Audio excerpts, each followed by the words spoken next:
Hello, and welcome to IDG Chit Chat Live for the week of March 23rd, 2015. On this episode, we'll be talking about Sunday's episode of Who Do You Think You Are, featuring Angie Harmon. Hope you're ready. Hi, and my name is Shannon Combs-Bennett. I am the creative director for the In-Depth Genealogist. Joining me tonight are Jennifer Alford, publisher, Terry O'Connell, executive director, with our guests Amy Johnson-Crow of NoStoryTooSmall.com and Valerie Eichler-Lair of ValsRoots.com. Welcome, ladies. How are you this evening? Hi. I'm great. How are you? Great. I'm glad that you all could join us this evening. We always love having guests. It's so much fun to be able to talk to people about what they thought of an episode. Definitely. So I know Valerie has an update for us from last week's episode where she said she would go out, or a few weeks ago actually, wasn't it? Where she said she would go out and find out the numbers of hours that went into a Who Do You Think You Are episode. So Valerie, do you have those statistics for us today? Yes, I do. And we won't go into how long it took me to find them because this was given out at the Professional Management Conference for APG in January, and that's like a long time ago. But for a 42-minute Who Do You Think You Are episode, the amount of hours have increased from about 1,000, between about 700 hours to now 1,991 hours. Is that an average, or is that about what they do every That's episode? about what they do. They've total done 30,329 total research hours. Whoa. Out of 96 cases, 46 made it, to the show. Wow. So they've researched 96 cases, but only, did you say 46? 46. Made the show?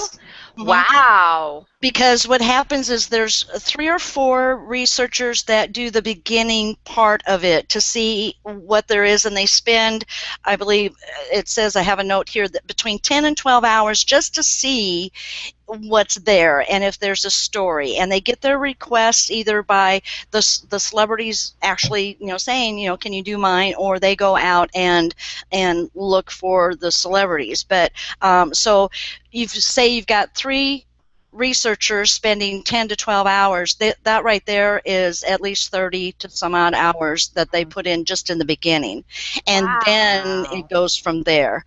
But I was amazed that the amount of hours have increased since the last time I found out. Yeah, that 1,991 hours, whoa. That's a lot of time. So when anybody calls and asks you, oh, can you do my research in 42 minutes? Seriously. I am referring them to this episode. Exactly. Sure, it will cost you 1,091 hours. But that makes a lot of sense. And I know from when we went to the FGS Roots Tech opening night session, where they did the behind the scenes of genealogy television, they hinted at a lot of what is actually filmed and researched never makes it to the screen. And I think this just really hopefully will confirm for people that there's a lot more that goes into it that never makes it. It might fall on the editing room floor, or it might never actually make it to TV, because it is all about good television, right? Well, in the IDG Live Chit Chat last week, when you had Yvette on, who had done some of the research. Ursula. You had Ursula on, but Yvette had noted too that she had done some of the background research, but that got cut. Yeah. So. Right. Yep. Nothing is ever guaranteed with television. Just don't cut it out of our own genealogy. That's right. Good save there, Valerie. So I hope the ladies on the panel are ready to talk about this week's episode of Who Do You Think You Are with Angie Harmon. Yes. Maybe. Yes. Okay.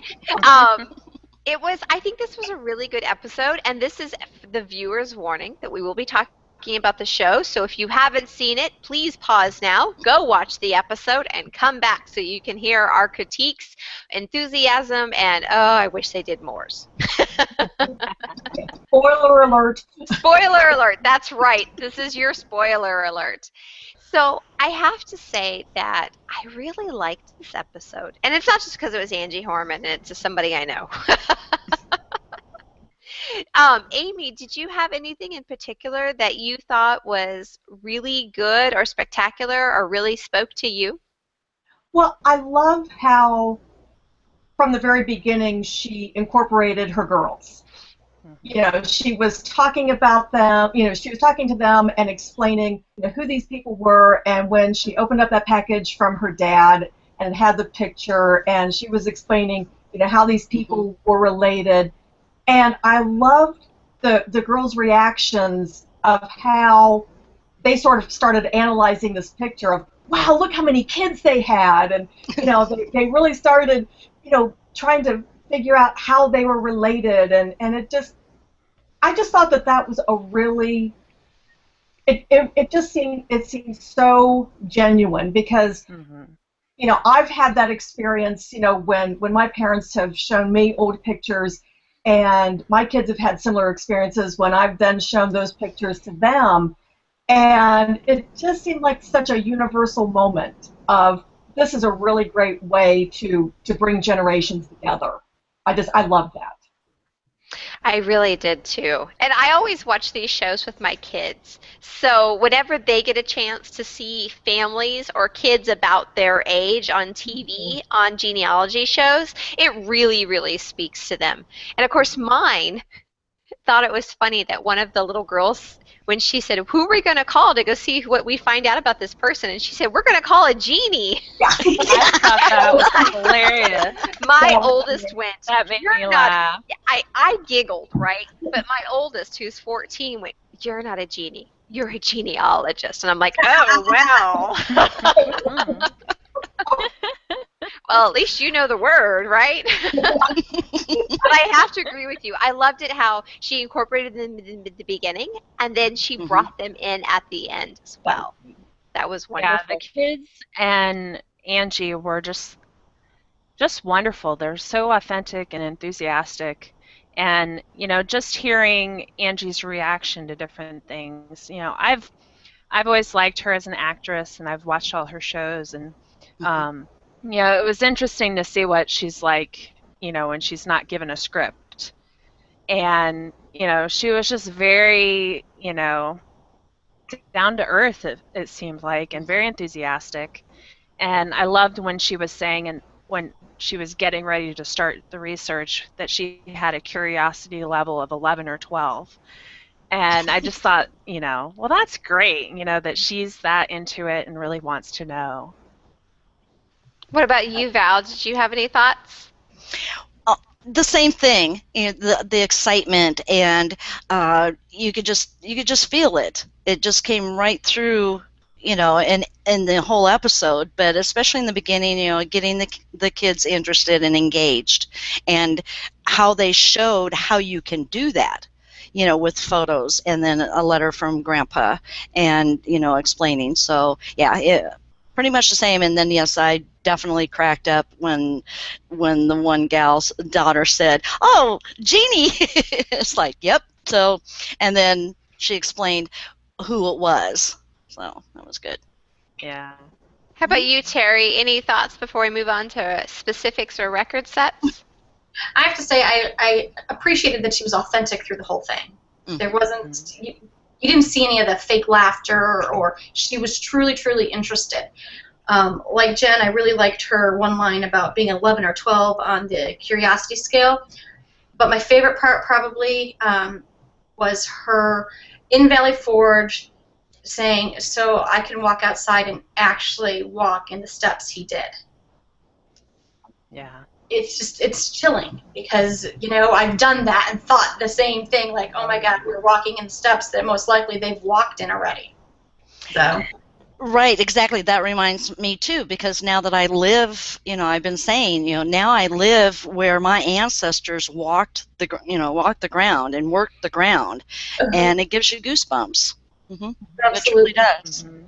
Absolutely. That is one of those social history type moments that I always encourage people to do, because going and experiencing something or a place that your ancestors would have been at can always be a wonderful, not only educational experience, but most of the time an emotional experience for a lot of Oh, yeah. people. Just to realize that you're in the same area, maybe the same, footsteps as somebody 100, 200, 300 years before you. It can be a really moving experience for a lot of people, and I always try to find those type of opportunities for me and my children to experience. There's nothing better. When a couple years back when we went to New York, I went to the Catholic church in the area where my great-grandfather lived, and actually stood. This wasn't his church, but the baptismal font from his church was there from when he was baptized.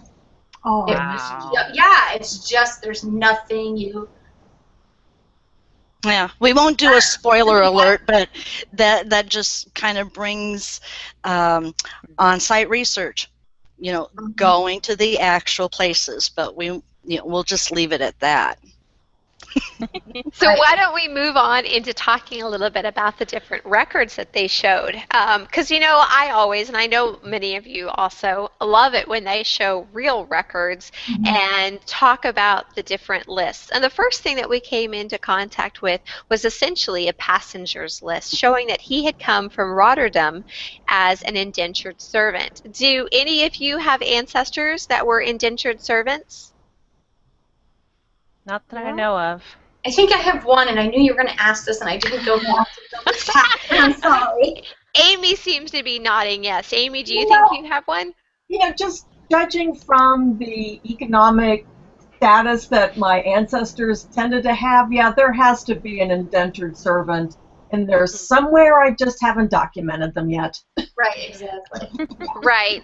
I don't have a confirmed one, but I have a suspected one. Like, I haven't found the paper trail to confirm the family legend that he came over from Ireland to Maryland as an indentured servant. But, with a lot of Americans, that was, I think, the way that many people in the colonial days, if you couldn't afford passage, if you were a poor member of society, that is the way you gain transport, is to come over as an indentured servant. So I think it's an important part of our heritage.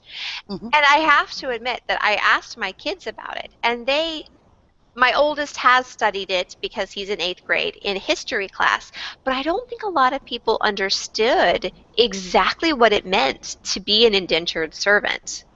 They explained it really well, I felt. I felt they did. Very well.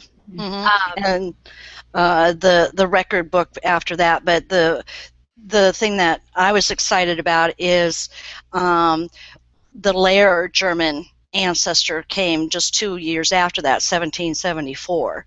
So it's right around the same time period that I could really relate to. And then, when she says German, I didn't know German. I laughed. That's 2 weeks in a row that they didn't know they were German. Yeah. I'm sorry, Josh should have totally known he was German. He acted German. I've read that a lot online. A lot of people feel that way. Yeah. What I thought was interesting was when I saw the dates of when he came over and he came to Philadelphia, I automatically, being the geeky historian person that I am, thought that he came over within the German migration, because there was a large migration of people from Germany, Switzerland, that area to Pennsylvania, and some of them, my ancestors included, they landed in Philadelphia. Mine went down into the Shenandoah Valley of Virginia. So right there, social history is important.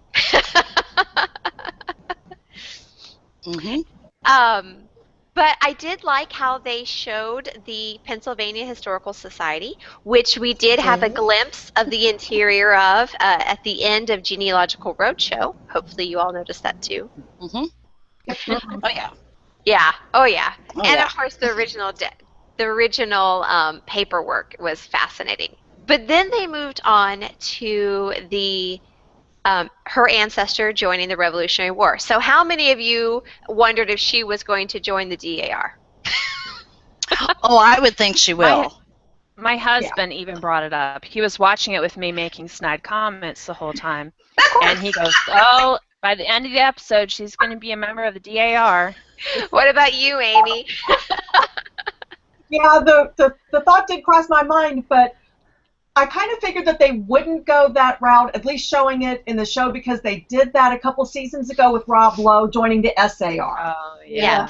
You know, they probably don't want to do that same little, you know, dramatic device in 2 different episodes. But right. Yeah. Right. But I have. But maybe it just ended up on the cutting room floor. I don't know. Well, that's true. And we'll never know now. I was just going to say, is there a way to look? There might be. I have an N at the DAR. I can find out.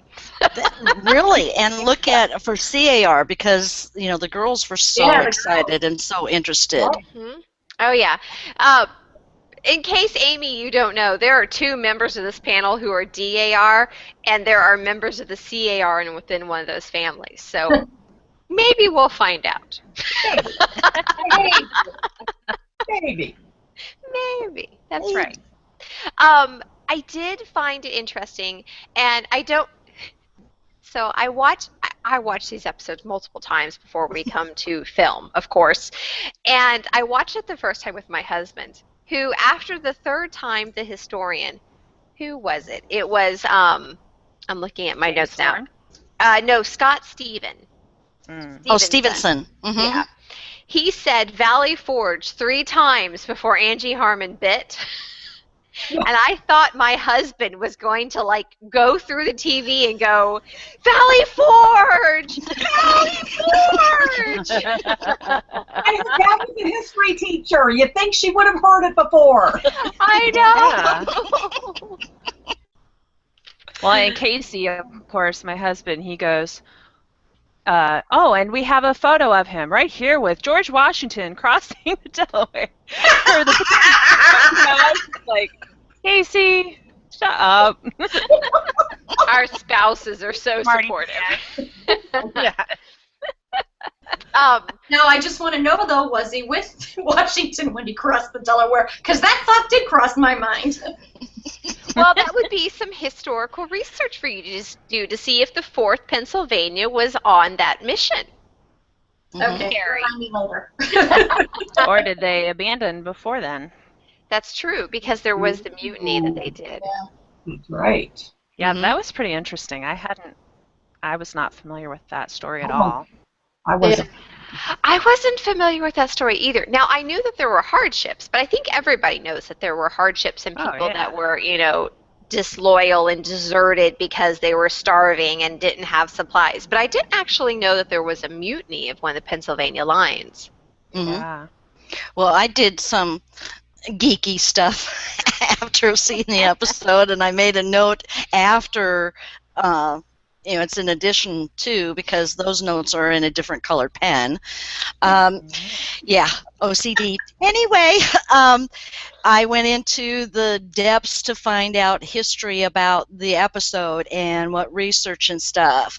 And Joseph Shumway, who was the professional genealogist, is in there that based on his signature on that regimental pay voucher and a couple other things, it was that became important to ID the right Michael Harmon.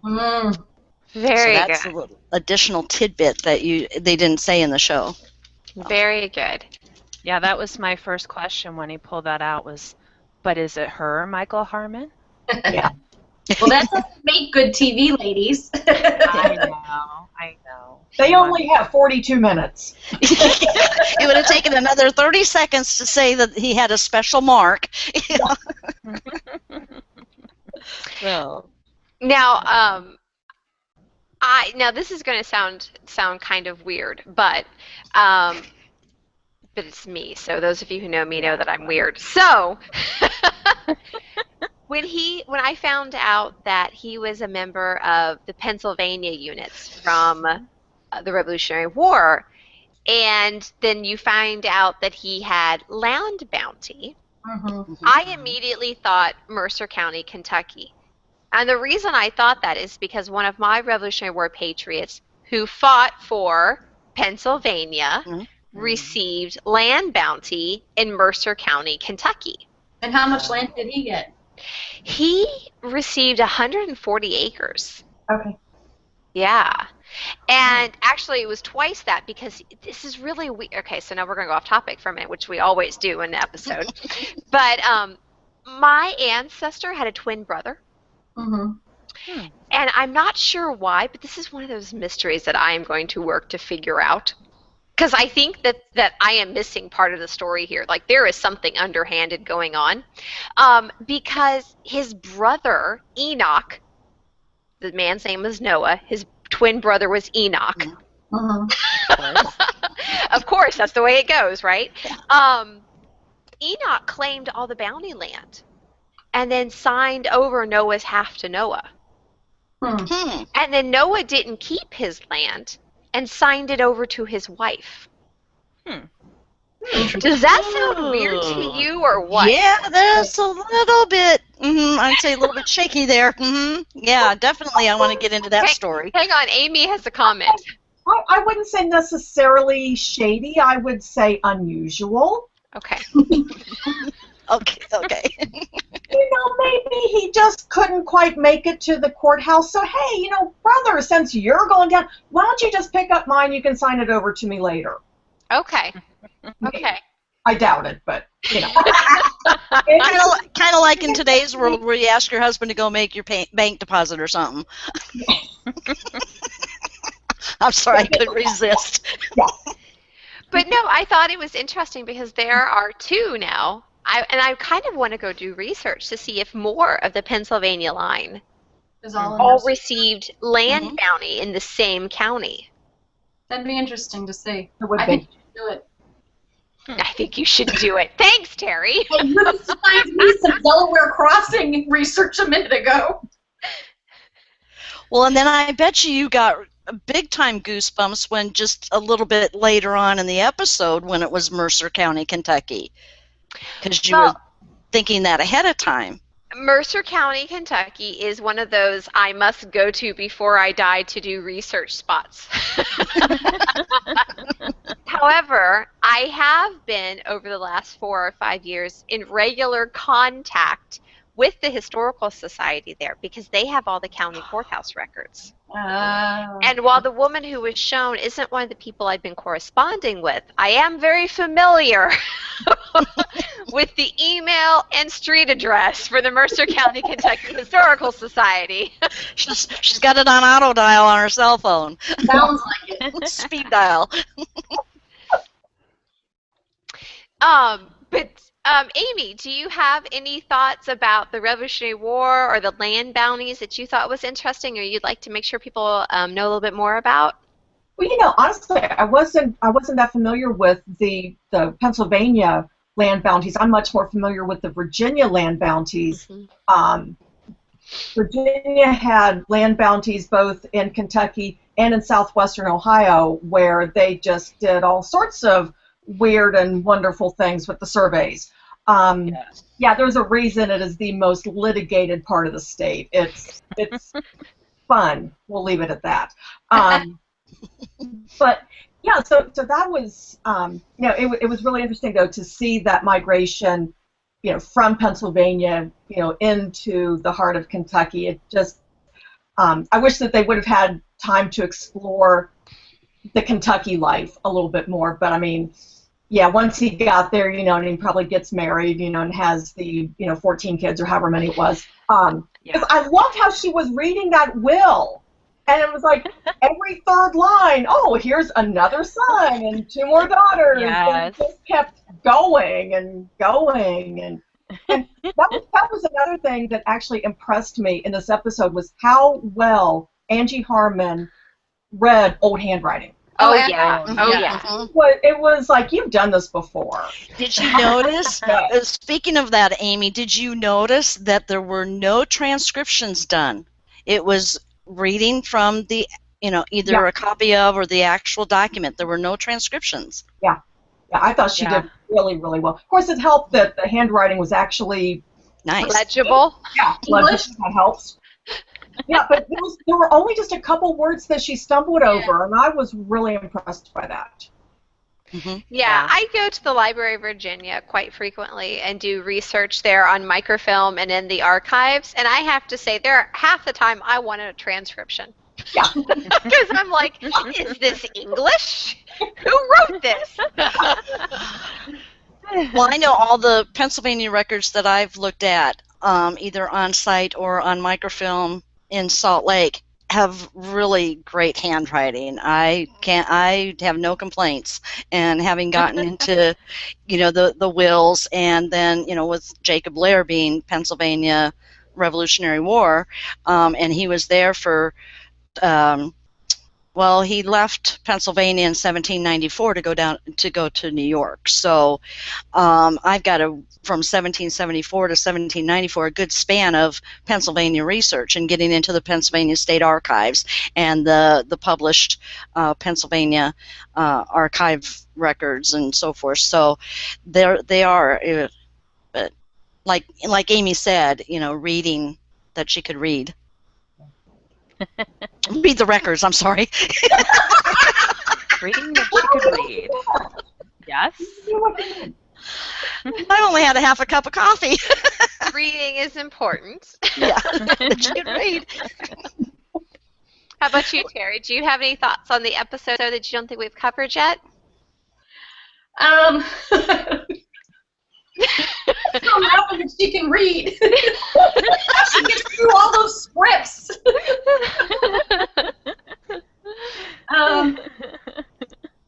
You know what? I thoroughly enjoyed, like I said, the whole episode. I don't think I would pick a piece that I didn't like in it. I think the most touching for me was the very, very end. I watched it again maybe 2 hours ago. And as she got out of the car with her kids, and she's like, these are my children, named them all off, and hi, I'm Angie Harmon, and he's like, well, I'm Michael Harmon. I got goosebumps and tears rolling down my face because you could just see how excited she was when she put together, okay, it's not just some guy that owns this land. My family still owns this big, vast piece of property that is absolutely stunning. So totally, tears, geeked out. Completely.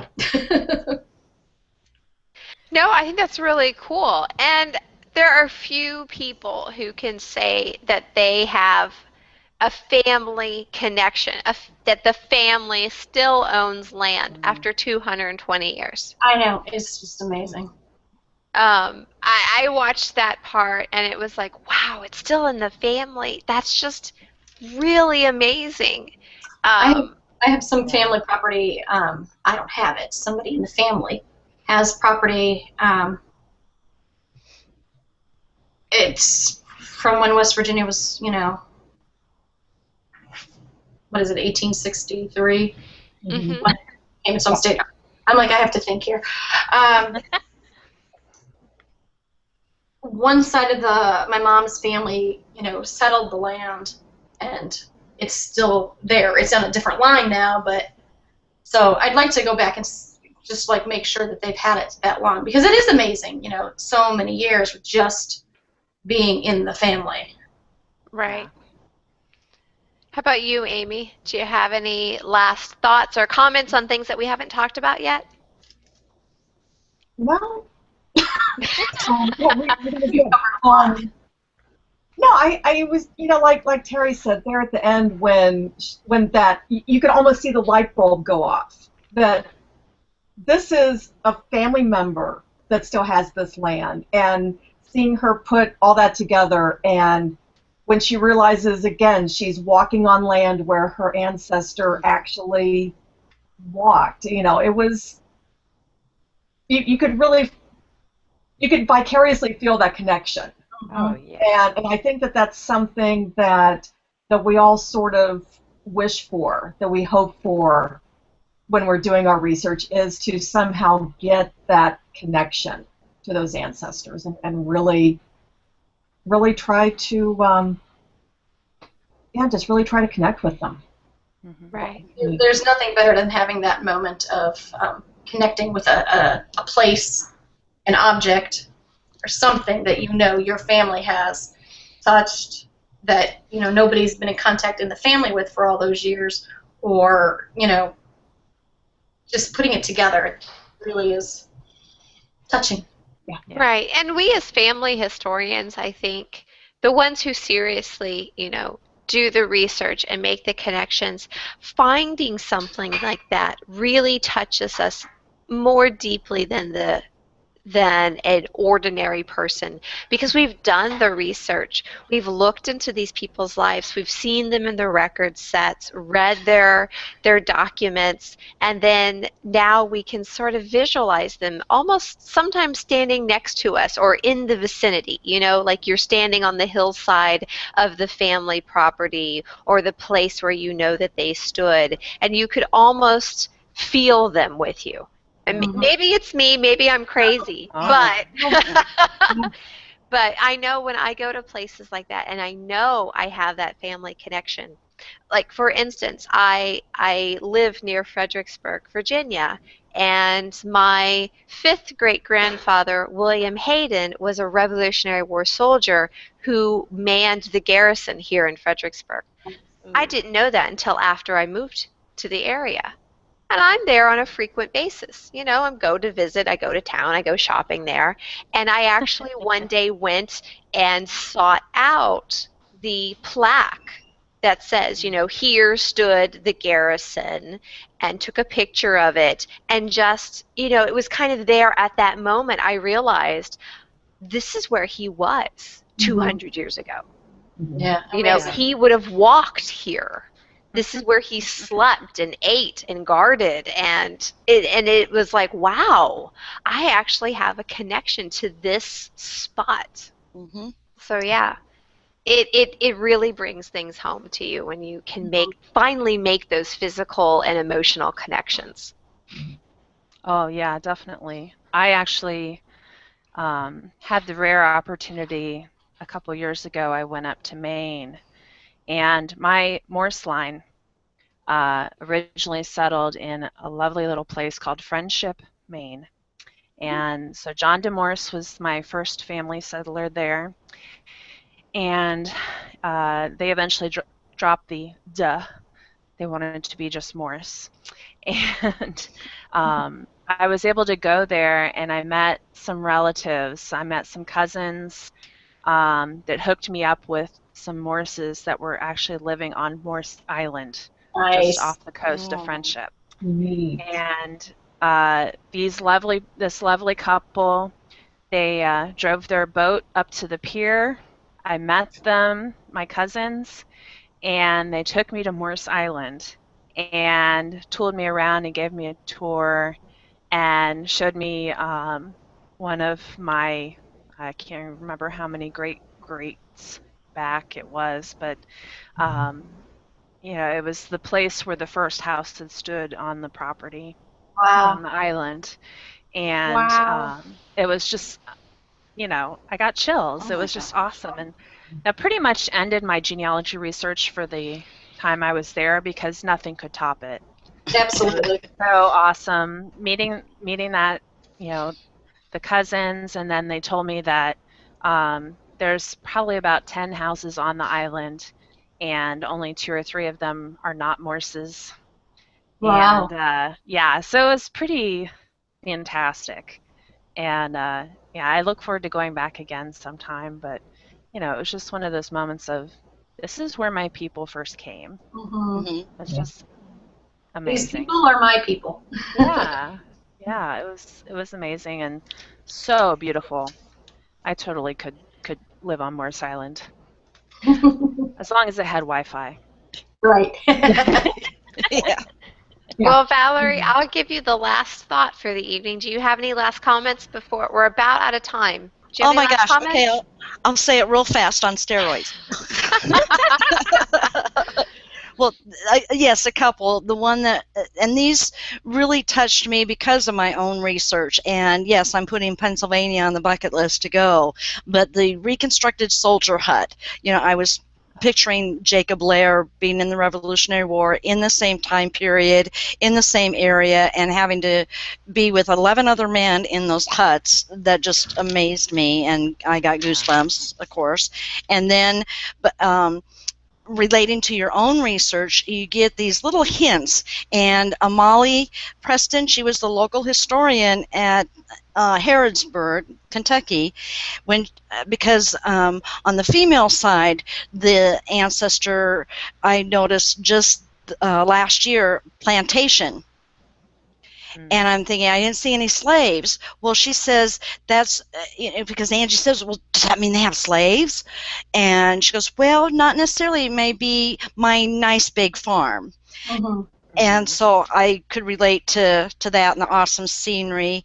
I made note of what was there, and I've always had a liking to covered bridges. So when I saw that, in the background, and then my favorite part was, because I've said it numerous times, when she's in the car taking the girls out to the actual land site, and of course or you can figure what's coming next, and a typical mom and what she says, remember your manners. Just cracked up. Behave yourself. Yeah, behave yourselves, girls. So, and the way they were playing, and I can never get the last comments right away, but the one that I did write down is that she feels so whole. Mm-hmm. So, yeah. Did I do it within the time frame? Yes, you did. Amy, did you have any last thoughts for us this evening? No. Okay. Shannon's good at putting people on the spot. She just, I'm sorry. Terry, how about you? I'm good. Jen? I'm good, thank you. Wow, y'all are boring. Hey, I shared my Morse Island. I'm good. Okay. I can go on about my Hessian soldier, but that's kind of The Hessians are cool. Hessians are cool. Hessians are cool. Yeah. Catch me next week after we go to Ireland. Oh, yes. Oh. I know. That is in my closing comments about how much Terry is looking forward to next week's episode. Text me, Facebook me, nothing. Yeah, really. Yeah, I'm just excited for who they're covering. So Yeah, it'll be good. Okay, well, on that note, we have well gone over our 30-minute time frame. So, thank you, ladies, for joining us this evening. We greatly appreciate you coming on, and I hope you enjoyed yourself a little bit. Oh yeah, definitely. Thank you very much. Thank you. And next week's episode will be Sean Hayes, Who Do You Think You Are segment for next Sunday night. And like I said, Terry has been looking forward to this episode for weeks, so I'm sure we will not be able to keep her quiet. But on that note, remember, we would love to hear from you. Drop us a line in the comments below. Like us on Facebook, follow us on Twitter, or send us an email at editor@theinDepthGenealogist.com. And on that note, have a great day, and remember to go in depth with all of your ancestors. Have a good night. Bye.